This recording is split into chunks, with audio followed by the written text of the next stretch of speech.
This is what the rich and successful do. So let's jump into it. Thing number one is the rich and successful people that I know are outcome focused. They are very much outcome focused. What I mean by that is everything they do it with an end in mind. They don't just try and wing things. They don't just try and figure things out. They always go, what does winning look like? So rich and successful people are very outcome focused. And if you're not outcome or results focused, you're just kind of winging it. You're just hoping that something good comes out of whatever it is you're doing. You're probably not going to make it. The other thing that rich and successful people do is they're ruthlessly guarding their time. Listen, your time is being pulled away from you left and right. People want your time. Social media wants your time. People want a piece of you. The more successful you get, the more fame you develop. You are going to get hit up by people who want to get a piece of what you have, right? And it's not that you should turn people away and be an asshole to them. I'm not saying that. But what I am saying is if you are not ruthlessly guarding your time, you will very quickly run out of time and you won't have time for your family. You won't have time for your health and fitness. You won't have time for your business because you'll be out there doing too much for too many people. So understand that if you are not ruthlessly guarding your time, they are going to take it away from you. The other thing that the rich and successful have mastered is that they are non-negotiables. There are non-negotiables in their life, and so many of those non-negotiables, they apply. So understand that you got to have non-negotiables, and those non-negotiables really are the things that keep you focused on your zone of genius. Now, another thing that I found, another trait that the rich and successful do is they have massive impulse control, right?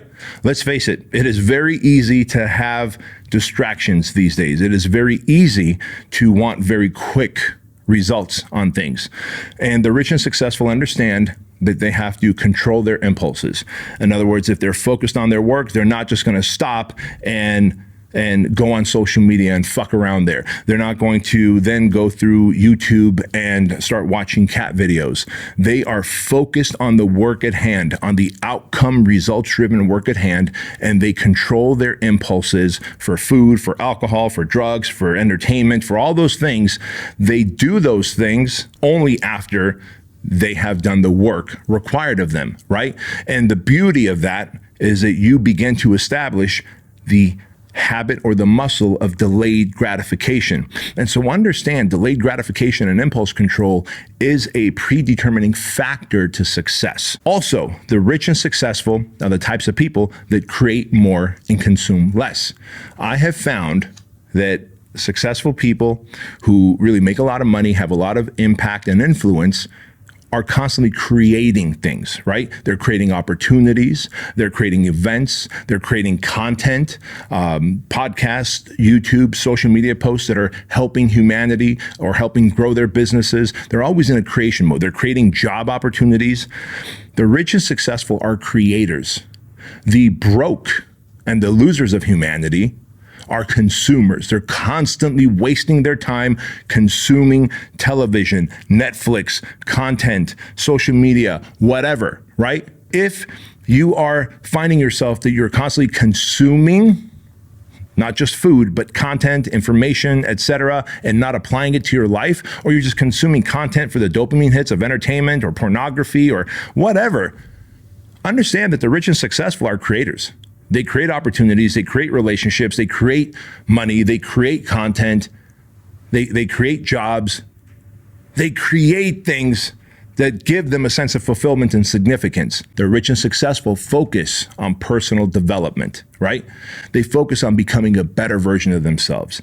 They focus on maybe reading books. They focus on having coaches and mentors. They focus on working through their shit, their psychological trauma that is limiting and destroying their success, things that are maybe causing self-sabotage or this glass ceiling that you keep butting up against. You don't have to do that. You could focus on personal growth, personal development, work with a therapist, do your ayahuasca, read books, apply to your life. And before you know it, you're a fucking better version of yourself. And I'm here to tell you, and you've heard me say this before, 6s and 7s are not going to create level 8, 9, and 10 money or meaning or opportunity or fulfillment. So if you're a level 6 or a 7, you first have to develop into a 8 or a 9 to be able to get that level of success and fulfillment. Got it?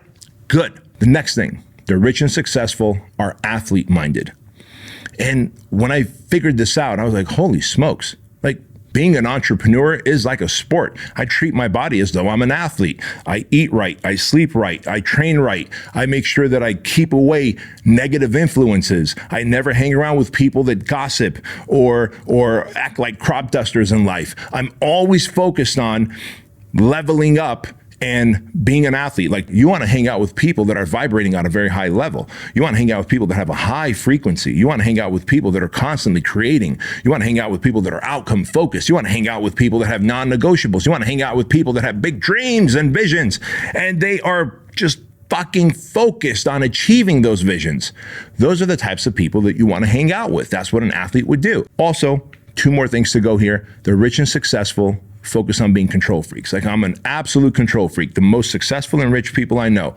I control every variable about me, right? You have to control every element in your life. Control what you can, and there's a lot of variables that you can control.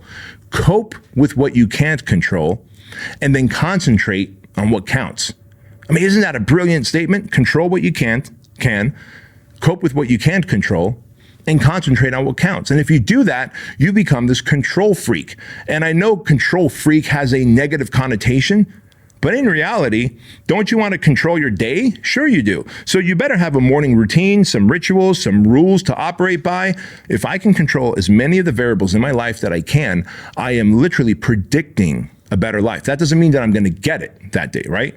I've had days where I've tried to control every fucking element that I can in my day, and the day's just gone to hell. But understand, you've got to be a control freak, control as many variables as you can, cope with whatever variables you can't control, and then concentrate on what counts. Boom, got it. All right, next thing. You got to go to battle with everything. And I wrote that down here because if you go to battle with everything, you will win. Oftentimes, and what's the best way to say this? Basically, I'm asking you to be committed. Be committed, right? If you are committed, then you are more likely to win. If you're just involved in something, there's a chance, a high probability that you'll fail. You want to be fully committed. You want to go to battle with everything. Like, when I go to the gym, I'm like, all right, man, next 45 minutes, you're going to battle with your body. You're going to battle with the inner bitch. You're going to battle with time. Right? Time is trying to erode my muscles. I am getting older. Time is trying to atrophy my muscles. I go to battle against the inner bitch, the conversation in my head. I go to battle against the weights. I go to battle against everything that is trying to limit my fitness and health development. We want to go to battle with everything we're doing. We want to do everything passionately. And then finally, the rich and successful, they don't gossip, right? Just no gossip, no fucking small talk, no, hey, how's the weather? I got an app for that. I know how the weather is. I can go and figure out the weather in fucking Zimbabwe. I don't need to do small talk with you. How's the weather? Like, we don't talk about sports. How's your team doing? You don't own the fucking team. Why are you wearing someone else's name on your back anyway? My team did this. You know more about the fucking sports team and the athletes on that team than you do about your own fucking family. You know more stats about your team than you do you don't know your own body mass index. You don't know your body fat percentage. You don't know how much lean muscle you hold. You don't even know your fucking bench, squat, and deadlift. Yet you might know what your team's batting average is. Get the fuck out of here, right? And I share that with you because the rich and successful focus on the things that matter, not on gossip or small talk or shallow conversations. Man, we go deep. That's what we do around here. We go deep. And so with that said, guys, here's what I want to impress upon you, that there is a formula to success, and success leaves clues. And so as you go and you do these stuff, you focus on the outcome, you ruthlessly guard your time, you focus on the non-negotiables, you create more and you consume less. You control your impulses and delay gratification. You treat yourself like an athlete. You focus on personal development. You go to battle with everything. You become a control freak, and you ensure that you don't gossip and you don't surround yourself with any bitches that gossip.